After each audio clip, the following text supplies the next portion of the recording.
نحمده ونستعينه ونستغفره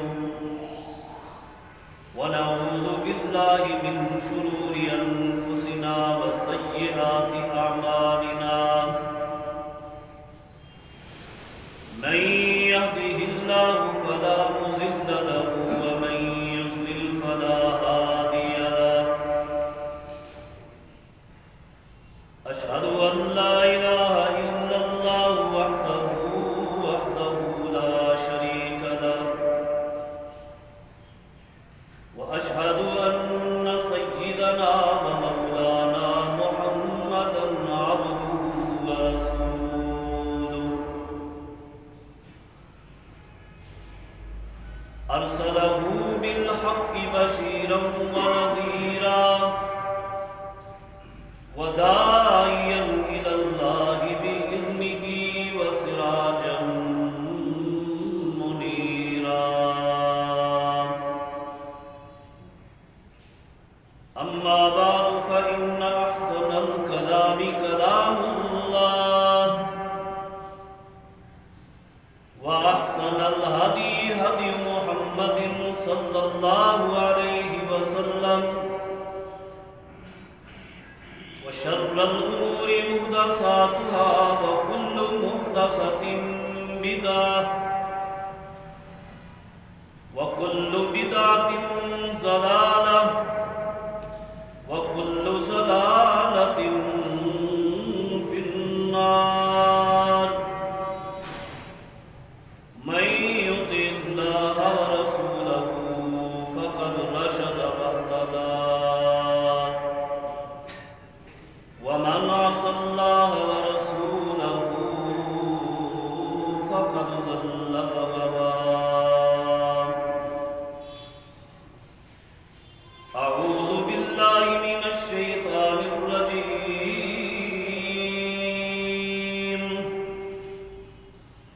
بسم الله الرحمن الرحيم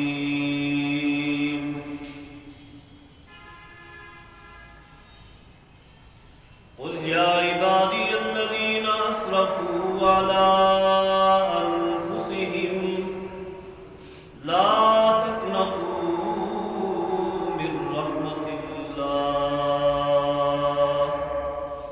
إن الله يغفر الذنوب جميعا إنه هو الغفور الرحيم وقال النبي صلى الله عليه وسلم كل بني آدم خطاؤون وخير الخطائين التوابون أو كما قال صلى الله عليه وسلم. مختصر حمد و ثنا اور درود و سلام کے بعد میں دعا گو ہوں کہ آپ حضرات کے سامنے قرآن مقدس کا جو حصہ تلاوت کیا ہے اور رسول اکرم صلی اللہ علیہ وسلم کے فرامین میں سے آپ کا ایک فرمان تلاوت کیا ہے، اللہ رب کریم مجھے حق گوئی کی توفیق عطا فرمائے۔ اللہ رب کریم سے یہ بھی التجا کرتا ہوں کہ اللہ رب کریم مجھے اور آپ تمام ساتھیوں کو قرآن و حدیث کی صحیح فہم اور اس پر عمل پیرا ہونے کی توفیق عطا فرمائے۔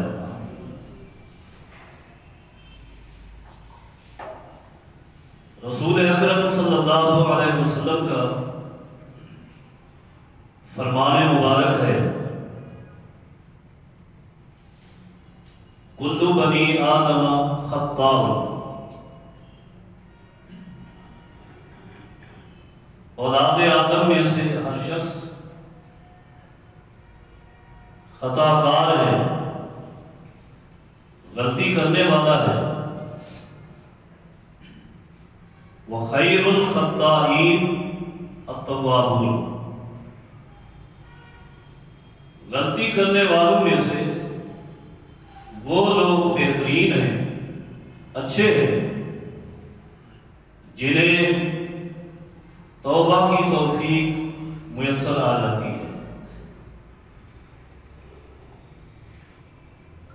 اور یہ بات حقیقت ہے کہ جب بھی کوئی انسان کسی غلطی میں، خطا میں واقع ہوتا ہے، غلطی کر لینے کے بعد، خطا سرزد ہو جانے کے بعد، ہر شخص کو ندامت کا ایک جھٹکا ضرور لگتا ہے، چاہے وہ جھٹکا اس کے لیے کارگر ثابت ہو یا نہ ہو، بہرحال ہر انسان کو غلطی کے بعد ایک تھوڑا سا جھٹکا ضرور لگتا ہے، اور اس کی ایک وجہ ہے۔ وجہ کیا ہے؟ اللہ رب کریم نے ہر انسان میں دو نفس پیدا کیے، ہر شخص میں اللہ رب کریم نے دو نفس پیدا کیے ہیں۔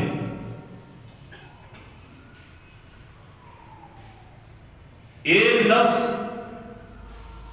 مسلسل انسان کو، چاہے وہ کوئی بھی انسان ہو، مسلسل برائی پر ابھارتا ہے، غلطی کی طرف ابھارتا ہے، اس کا یہی کام ہے۔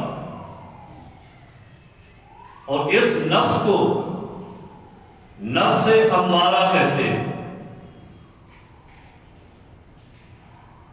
سورہ یوسف میں اللہ رب کریم کا ارشاد ہے، وَمَا أُبَرِّئُ نَفْسِي إِنَّ النَّفْسَ لَأَمَّارَةٌ بِالسُّوءِ۔ ایک نفس وہ ہے جو امارۃ بالسوء ہے، برائی کی طرف توجہ دلواتا ہے، کوشش کرتا ہے، شوق دلواتا ہے کہ یہ برائی، یہ غلطی تو کر لے۔ اس نفس کا یہی کام ہے پوری زندگی۔ اور دوسرا نفس اللہ نے انسان میں پیدا کیا ہے، نفس لوامہ، جس نفس کی اللہ رب کریم نے قسم بھی اٹھائی،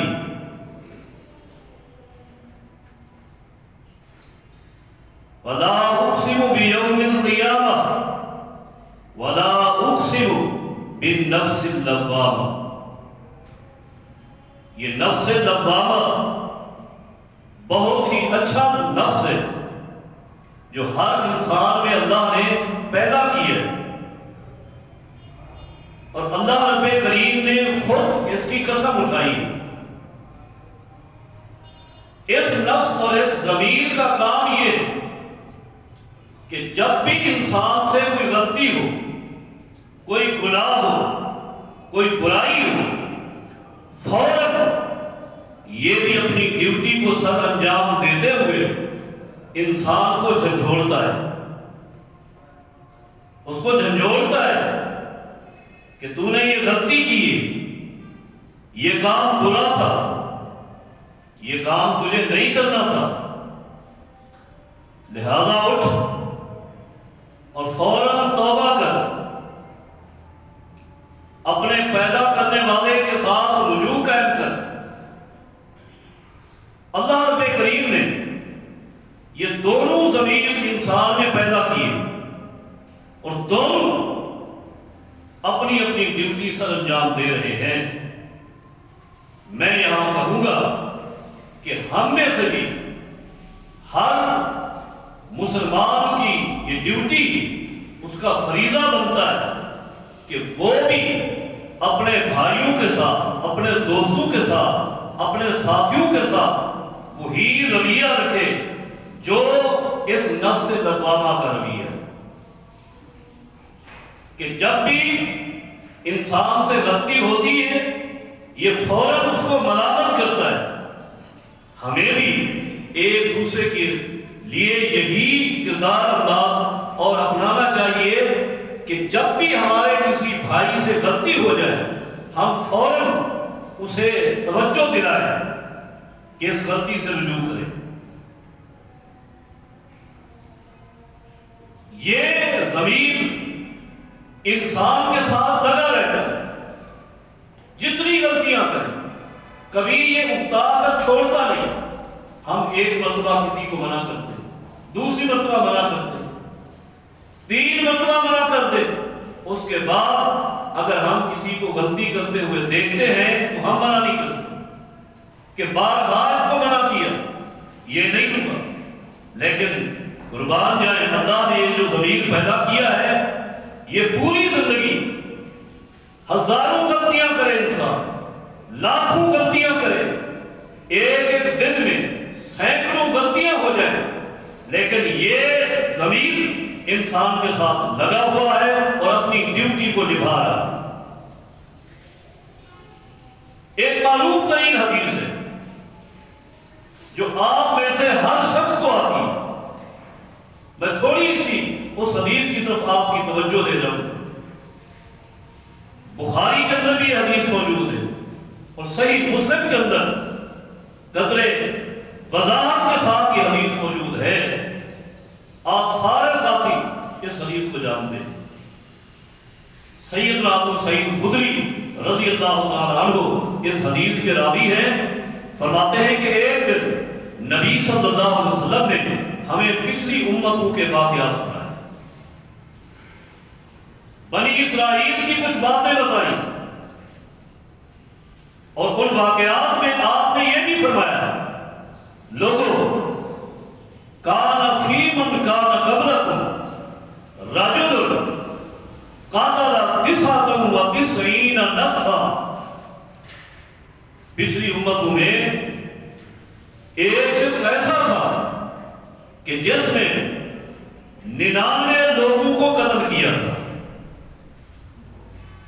99۔ اب یہاں بات توجہ کی،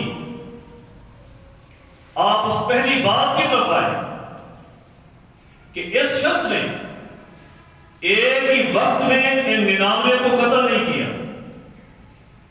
ایک قتل کیا، دوسرا کیا، لیکن آپ توجہ فرمائیں کہ اس نے پہلا قتل کیا، یہ برائی تھی، غلطی تھی۔ نفس لوامہ نے اسے کہا یہ تو نے غلطی کی ہے، برائی کی ہے، توبہ کر، لیکن نفس امارہ غالب آ گیا،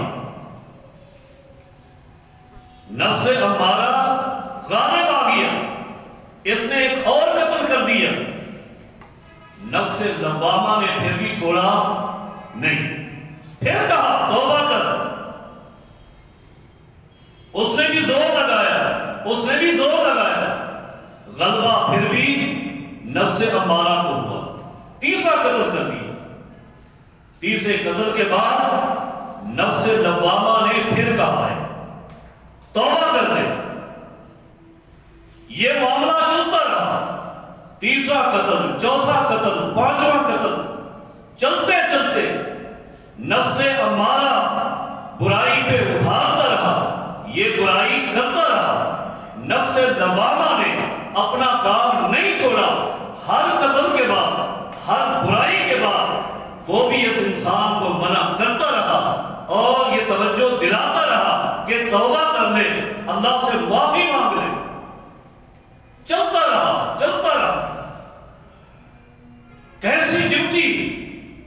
آج اگر ہم ایک دوسرے کے لیے اس طرح بن جائیں تو ہمارا معاشرہ سمجھ جائے کہ جس عزیز کو، جس بھائی کو، جس دوست کو غلطی کرتے ہوئے دیکھے فوراً اس کو ٹوک دے، آج نہیں مانتا کل ٹوک دے، اور غلطی کی پھر ٹوکے،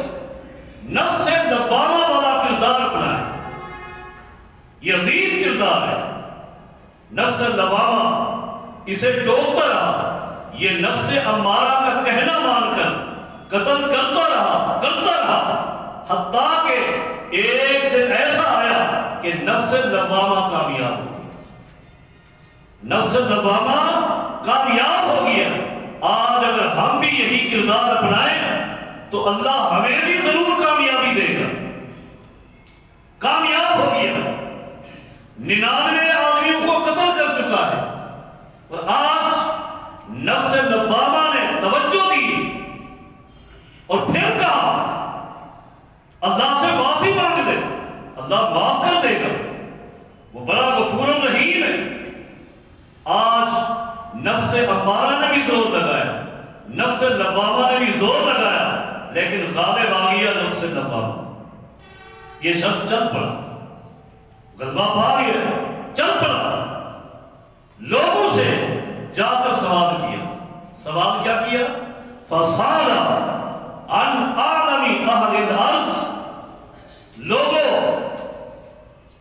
اس علاقے میں سب سے بڑا عالم کون ہے؟ مجھے بتاؤ، اس علاقے میں سب سے بڑا عالم کون ہے؟ فَدُلَّ عَلَى رَاهِبٍ، لوگوں نے غلطی سے اسے ایک عبادت گزار کے پاس بھیج دیا۔ عبادت گزار ہونا الگ بات ہے، متقی ہونا الگ بات ہے، عالم ہونا الگ بات ہے۔ مسائل کا جواب عالم دے گا، عبادت گزار نہیں دے سکتا۔ وہ ٹھیک ہے، متقی ہے، اس میں تقویٰ ہے، ورع ہے، لیکن اس کے پاس علم نہیں ہے، مسائل حل کرے گا عالم۔ اسی لیے تو اللہ کے پیغمبر نے فرمایا ہے فضل العالم علی العابد کفضل علی ادناہ۔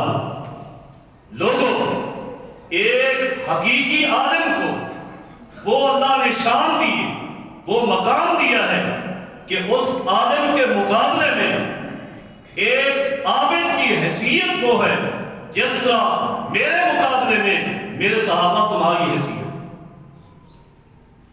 اس کے علم کی اپنی شان ہے، مقام ہے۔ قیامت کی نشانیوں میں نبی علیہ السلام نے ایک نشانی یہ بھی بتائی ہے کہ قرب قیامت علم اٹھ جائے، جاہل لوگ آ جائیں اور وہ اپنے آپ کو مفتی سمجھیں گے، اپنے آپ کو مفتی سمجھیں گے۔ اب یہ شخص چلا گیا، اس شخص کے پاس پہنچا، وہ عابد تھا، عبادت میں مصروف تھا، اس نے جا کر سوال کیا، کیا کہا؟ اِنَّهُ قَتَلَ 99 نفسا فَهَلْ لَهُ مِن تَوْبَةٍ، ایک آدمی نے 99 آدمیوں کو قتل کیا ہے، آپ بتائیے کیا اس کی توبہ ہے؟ اس نے کہا نہیں، لا، کوئی توبہ نہیں، اس لیے کہ اس کا علم اتنا ہی تھا، اور اس کے علم میں یہ تھا کہ قتل تو ایک کبیرہ گناہ ہے، ایک قتل بہت بڑا گناہ ہے، اور یہ تو 99 آدمیوں کا قاتل ہے۔ قتل تو رہا، قتل میں معاملت کرنا بھی بڑا گناہ ہے، حتیٰ کہ نبی علیہ السلام فرماتے ہیں اگر کسی شخص نے ایک مسلمان کے قتل میں اتنی معاملت کی ہے، صرف اتنی معاملت کہ اس نے آدھا لفظ بولا ہے جس سے اسے قتل کا اشارہ مل گیا۔ عربی میں اگر کسی کو کہنا ہونا فلاں کو قتل کرو تو عربی میں کہتے ہیں اقتل، اقتل۔ اب یہ 4 حرف ہیں، اقتل۔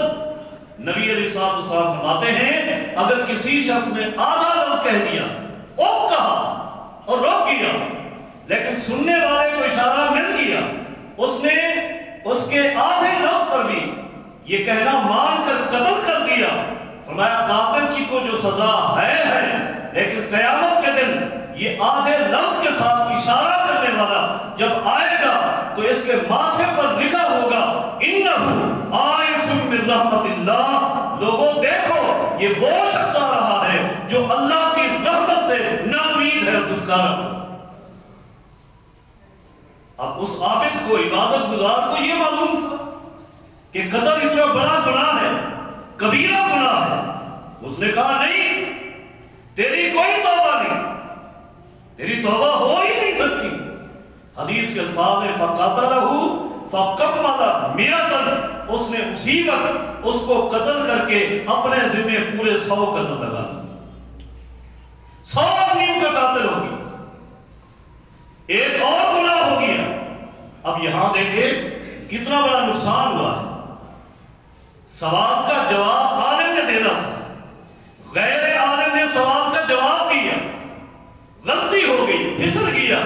یہی تو نبی علیہ السلام فرماتے ہیں کہ قیامت کے دن، قیامت کے قریب ایسے لوگ آئیں گے جن کے پاس علم نہیں ہوگا، سوالوں کے جواب دیں گے، فَأَفْتَوْا بِغَيْرِ عِلْمٍ فَضَلُّوا وَأَضَلُّوا، خود بھی گمراہ ہو جائیں گے، لوگوں کو بھی گمراہ کریں گے۔ اب یہی نقصان ہوا ہے، خود قتل ہو گیا اور اس سے ایک اور قتل کروا دیا اس نے۔ یہ غلطی تھی، اس نے مسئلہ پوچھ لیا، اس کو کہنا چاہیے تھا کہ کسی عالم کے پاس جا، میرے پاس تیرے مسئلے کا علم نہیں ہے۔ یہ بھی علم ہے۔ عبداللہ بن مسعود رضی اللہ تعالیٰ عنہ فرماتے ہیں اگر کسی عالم کو کسی سوال کا جواب نہیں آتا تو فوراً کہتے اللہ عالم، اللہ جانتا ہے، میں نہیں جانتا۔ یہ کہنا بھی اس کے علم کی نشانی۔ اگر یہ نہ کہا اور اٹکل بچوں سے جواب دیے تو یہ اس کے جہالت کی نشانی۔ اس نے قتل کر دیا، 100 کا عدد مکمل ہو گیا، لیکن نفس لوامہ نے پھر بھی نہیں چھوڑا، پھر بھی نہیں چھوڑا، پھر نکلا فساد عن عالم اہل الارض، لوگوں سے پوچھا لوگوں مجھے بتلاؤ اس علاقے میں سب سے بڑا عالم کون ہے، سب سے بڑا عالم کون ہے؟ لوگوں نے بتلایا کہ فلاں عالم اس علاقے میں سب سے زیادہ علم رکھتا ہے۔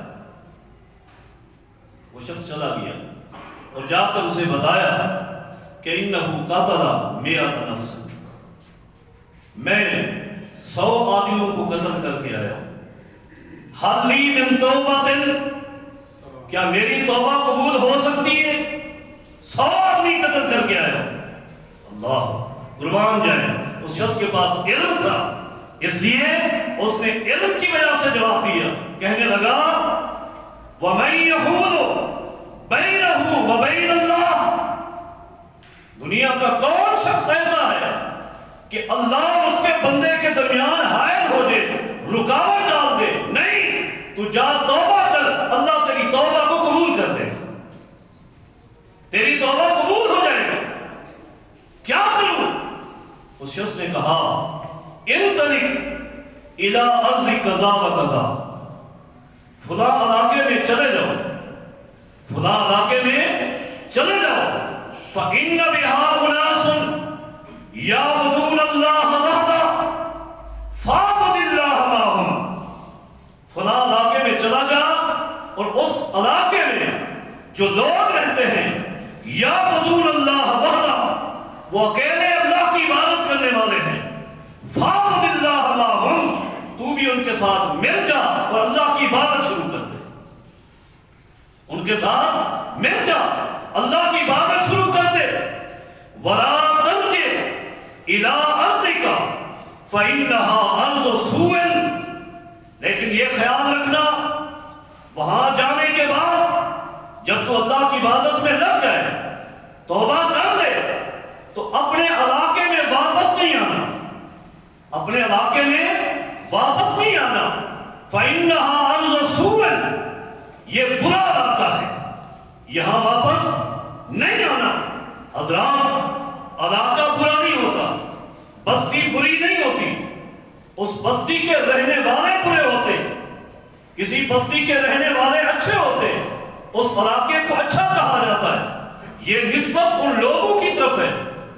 اور یہاں یہ بھی نکتہ ہے کہ جو شخص بھی کسی گناہ کو چھوڑے اور توبہ کرے، دوبارہ اس گناہ کے جتنے لوازمات ہیں جو اس گناہ کے قریب لے کر جاتے ہیں ان سے بھی دور رہنا چاہیے۔ اس لیے کہا کہ اس بستی میں واپس نہیں آنا، ہو سکتا ہے کہ تو دوبارہ آئے اور وہی یادیں تازہ ہوں اور پھر اسی گناہ میں لگ جائے۔ جا اس بری بستی کو، اس برے علاقے کو چھوڑ دے اور فلاں بستی میں چلا جا، وہاں اللہ والے رہتے ہیں اور ان کے ساتھ مل کر تو اللہ کی عبادت کر۔ حدیث کے الفاظ ہیں فانطلقا، وہ چل پڑا، یہ سنتے ہی چل پڑا، حتی اذا کان نصف الطریق اتاہ الموت، جب آدھے راستے پر پہنچا تو موت آ گئی، موت کا وقت آ گیا، درمیان راستے میں پہنچا، موت کا وقت آ گیا۔ صحیح مسلم کے الفاظ حدیث میں ہے فنہا بصدرہ، جو ہی ملک الموت آیا روح قبض کرنے لگا، اس شخص کو پتا چلا کہ میری روح قبض ہو رہی ہے، جو ہی گرا فرمایا سینے کے بل گرا اور آپ سے آگے گھسیٹنا شروع کر دی۔ جتنی ہمت تھی، جتنی طاقت موجود تھی، اپنی اس پوری طاقت کے ذریعے کوشش کی آگے گھسیٹنے کی، جس گھسیٹنے کی وجہ سے اس کا سینہ بھی چھل گیا۔ اب یہ کوشش کر رہا ہے، یہ نفس لوامہ نے اس کو ملامت کی ہے کہ اللہ سے دوستی لگا دے، اور دوستی ایسی پکی کر رہا ہے کہ موت کا وقت آ گیا اور تب بھی اللہ کے راستے میں گھسیٹ گھسیٹ کر سینہ چھل گیا، گھسیٹ رہا ہے۔ موت آ گئی، موت آ جانے کے بعد حدیث کے الفاظ ہیں فَجَاءَتْهُ مَلَائِكَةُ الرَّحْمَةِ وَمَلَائِكَةُ الْعَذَابِ، اللہ کی طرف سے فرشتوں کی دو جماعتیں آ گئی۔ وہ فرشتے بھی آ گئے ہیں جو گناہگار بندے کی روح کو لے کر جاتے ہیں اور عذاب دیتے ہیں، اور وہ فرشتے بھی آ گئے جو نیک لوگوں کی روح کو لے کر جاتے ہیں اور اللہ کی رحمت میں انہیں جنت کے قریب کرتے۔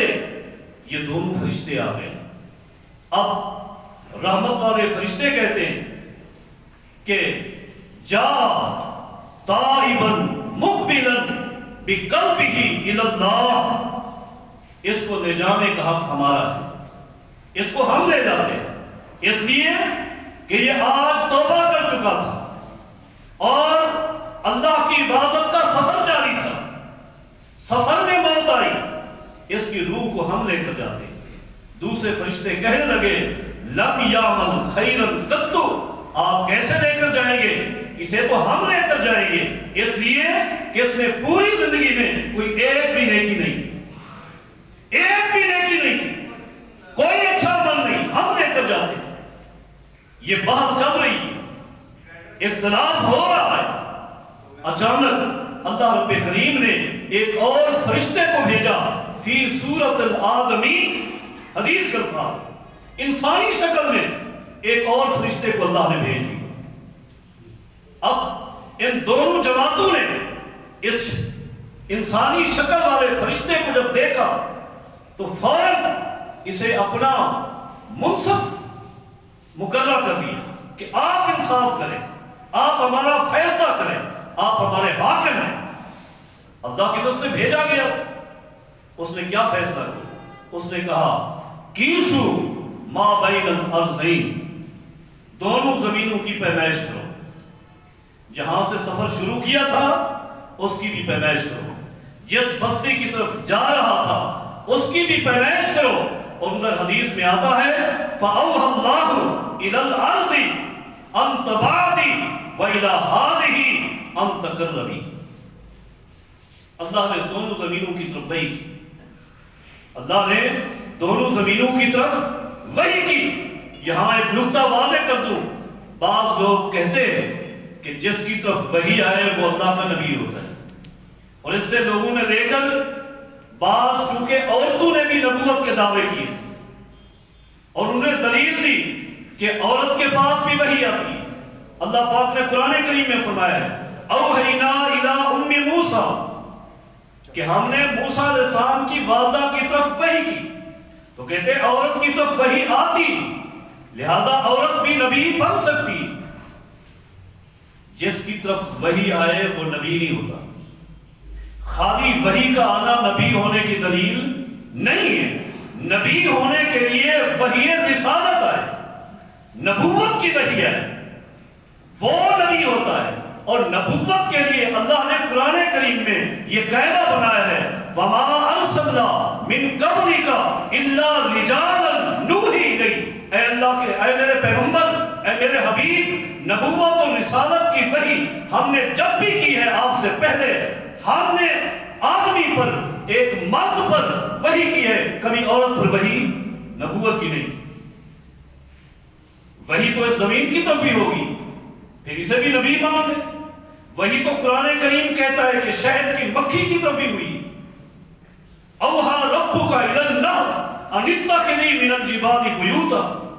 اللہ رب کریم شہد کی مکھی کی طرف وحی کرتا ہے کہ جا تو پہاڑوں میں اپنے چھتے بنا اور شہد تیار کر، یہ اللہ کی وحی۔ لیکن نبوت نہیں، نبوت ایک الگ چیز ہے، اس کے لیے رسالت کا پیغام، نبوت کی وحی جس کے پاس آئے وہ اللہ کا نبی۔ او اللہ الى هذه ان تبعدی و الى هذه ان تقربی۔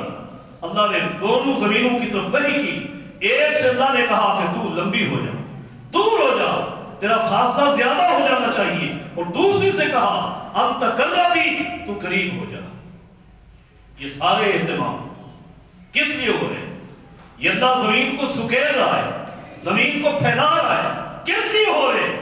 کہ اس ایک انسان نے سچے دل کے ساتھ اپنے رب سے دوستی قائم کر دی، اور جب انسان اللہ سے دوستی لگا دیتا ہے اللہ رب کریم اس کے لیے پورا بندوبست کرتا ہے، پورا بندوبست، اس کی بخشش کا بھی، اس کی نجات کا بھی، اور دنیا والوں کی باتوں سے بھی اور ان کے کیچڑ اچھیلنے سے بھی اللہ اس کو نجات دیتا ہے۔ بنی اسرائیل کا وہ شخص، اشارہ کر دو کہ جس کو رات کو ہی موت آ گئی، اللہ رب کریم نے خطاکار تھا، گناہگار تھا، اس کے دروازے پر کیا لکھ لیا؟ قد غفر اللہ الکفر۔ اللہ نے تو دوستی لگا دی، اللہ نے تو محبت کر دی، اس کی بھی اللہ سے محبت ہو گئی، اللہ نے معاف کر دیا۔ یہ جملہ اللہ نے کیوں لکھا ہے؟ اس کا اللہ کا معاملہ ہے۔ ہاں اللہ کو جس سے محبت ہو جائے، جس بندے سے دوستی ہو جائے، پھر اللہ رب کریم یوں محبت کرتا ہے کہ دنیا والے بھی میرے محبوب پر کیچڑ نہ اچھال سکیں۔ یہ بندہ میرا دوست بن گیا ہے، دنیا والوں میں نے اس کفر کو معاف کر دیا ہے، تم بھی اسے معاف کر دو۔ اپنی زبانوں کو غلط حرکت نہ دینا۔ قد غفر اللہ الکفر، اس کفر کو میں نے معاف کر دیا۔ تو یہ ایک حقیقت ہے کہ جب اللہ دوستی لگا دے، اللہ محبت کر دے، تو پھر اللہ رب کریم معاف کرنے کے بہانے بناتا ہے، بہانے ڈھونڈتا ہے۔ اللہ رب کریم بڑی آسانی سے راضی ہو جاتا ہے، بڑی آسانی سے معاف کرتا ہے۔ فرمایا ہے یا ابن آدم، یا ابن آدم لو بلغت ذنوبک عنان السماء ثم استغفرتنی غفرت لک وما ابالی۔ اے ابن آدم، اگر تم میرے پاس اتنی خطائیں لائے، اتنی غلطیاں لائے کہ زمین سے آسمان تک جو خلا ہے پورے کا پورا تیری غلطیوں سے، تیری سیاہیوں سے، تیری بدکاریوں سے بھر جائے، ثم استغفرتنی، ایک مرتبہ بھی تم مجھ سے معافی مانگ لے، غفرت لک وما ابالی، میں تیری ساری غلطیاں معاف کر دوں گا، اس لیے کہ مجھے کوئی پرواہ نہیں، بے پرواہ ہے، جب چاہوں، جس کو چاہوں، جیسے چاہوں معاف کر دوں۔ لیکن انسان کے دل میں یہ خیال ہر وقت ہو، اللہ کی طرف ندامت کا خیال ہر وقت ہو، نفس لوامہ ہر وقت جاگتا ہو، ضمیر ملامت کرتا ہو، تب جا کے یہ بنتا ہے۔ مجھے یاد آ گیا نبی علیہ السلام کے صحابی ہیں ابو لبابہ رضی اللہ تعالیٰ، مدینہ کے رہنے والے انصاری صحابی، اور یہ وہ صحابی ہیں جو بدری صحابی، بدر میں جو صحابہ شریک ہوئے ان تمام صحابہ کے بارے میں نبی علیہ السلام فرماتے ہیں لقد اطلع اللہ علی اہل بدر فغفر لہ۔ اللہ رب کریم نے اہل بدر کو عرش سے چھانکا ہے، جب وہ میدان بدر میں لڑ رہے تھے اللہ نے جھانک کر دیکھا، اللہ اتنا خوش ہوا کہ تمام بدر والوں کو اللہ نے معاف کر دیا۔ جب تک زندہ ہیں جو کچھ کرتے رہیں اللہ نے ان کے دل کو چیک کر دیا ہے، اور اس لیے پوری زندگی کے لیے اللہ نے ان کو معاف کر دیا۔ یہ بدری صحابی ایک چھوٹی سی خطا ہوگی، چھوٹی سی، ایسی خطائیں ہم ہزاروں کرتے ہوتا، لیکن نفس لوامہ نہیں جانتا۔ میں آپ کو مثال دے رہا تھا، نفس لوامہ جب جانتا، غلطی کیا ہوئی ہے؟ قریظہ کے موقع پر یہودیوں نے نبی علیہ السلام سے جو صلح کی تھی، بڑا طویل واقعہ، تو وہاں انہوں نے یہ شرط رکھی تھی کہ ہمارے بارے میں آپ کا فیصلہ نہیں چلے گا۔ ہماری قوم اور برادری کے ایک سردار ہیں سعد بن معاذ رضی اللہ عنہ، جو کہ آپ کے صحابی ہیں، ہمارے بارے میں جو فیصلہ کر دے ہمیں منظور ہے۔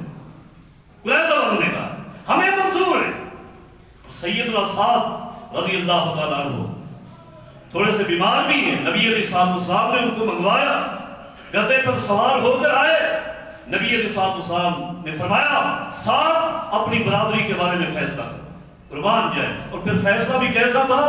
نبی علیہ السلام نے فیصلے پر تبصرہ یہ کیا، اے سعد لقد حکمت بحکمت الجبار، آج تو نے وہ فیصلہ کیا جو رب نے فیصلہ کرنا۔ سعد بن معاذ ہے فیصلہ کرنا اور غصے کی حالت میں تھے۔ ابو لبابہ رضی اللہ تعالیٰ عنہ کو معلوم ہو گیا کہ سیدنا سعد ان کے بارے میں فیصلہ یہ کریں گے کہ جتنے بھی ان کے نوجوان ہیں، لڑنے کے قابل ہیں، ان کو قتل کر دیا جائے۔ اب فیصلہ ہونا ہی تھا، یہ بات ہو رہی تھی کہ سیدنا ابو لبابہ رضی اللہ عنہ نے قریظہ والوں کو ہاتھ کے اشارے سے بتایا کہ یہ آپ کے قتل کا فیصلہ دیں گے، یہ آپ کے قتل کا فیصلہ دیں گے۔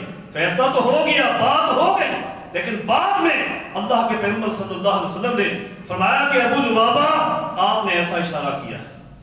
اللہ، کیسی ندامت ہوئی، کیسی پشیمانی ہوئی، رونے لگ گئے۔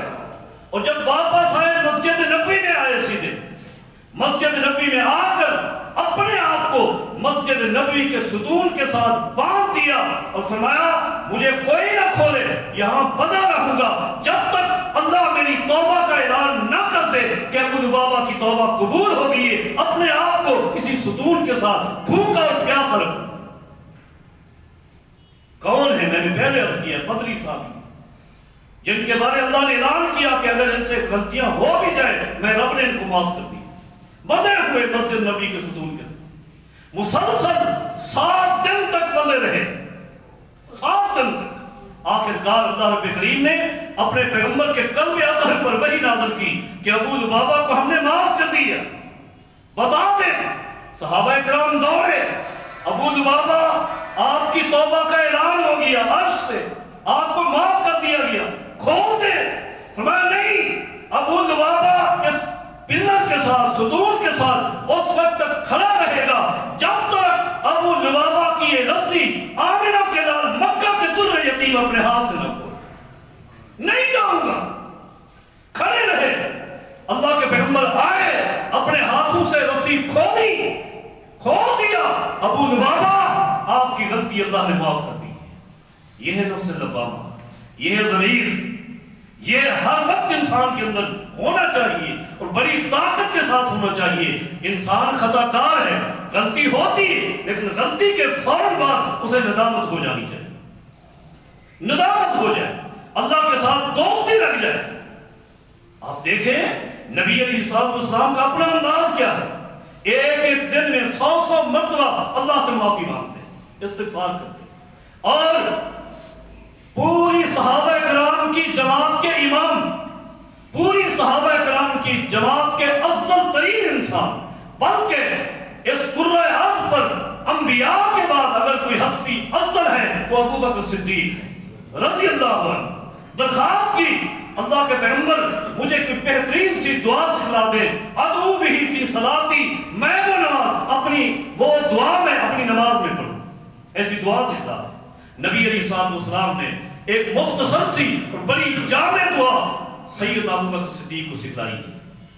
نبی علیہ السلام فرماتے ہیں اے ابو بکر اپنی نماز میں یہ دعا پڑھا کر، اللہم انی ظلمت نفسی ظلما کثیرا ولا یغفر الذنوب الا انت فاغفر لی مغفرۃ من عندک وارحمنی انک انت الغفور الرحیم۔ یہ دعا پڑھا کر اب اس دعا میں کیا ہے؟ انی ظلمت نفسی ظلما کثیرا. یہ دعا کسے سکھلا رہے ہیں؟ افضل البشر بعد الانبیاء، نبیوں کے بعد افضل انسان.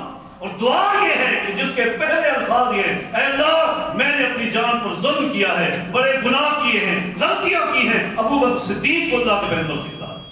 ہماری حالت کیا ہے؟ ہمیں یہ دعا پڑھنی چاہیے. اور ابو بکر صدیق نے اپنی پوری زندگی اس دعا کو کبھی نہیں چھوڑا.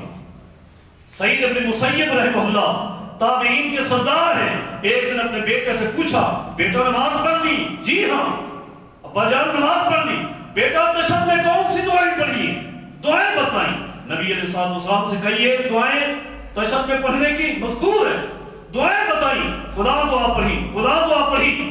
یہ ساری دعائیں تو سن لی باپ نے، لیکن اس میں یہ دعا نہیں تھی اللہم انی ظلمت نفسی. یہ دعا نہیں تھی.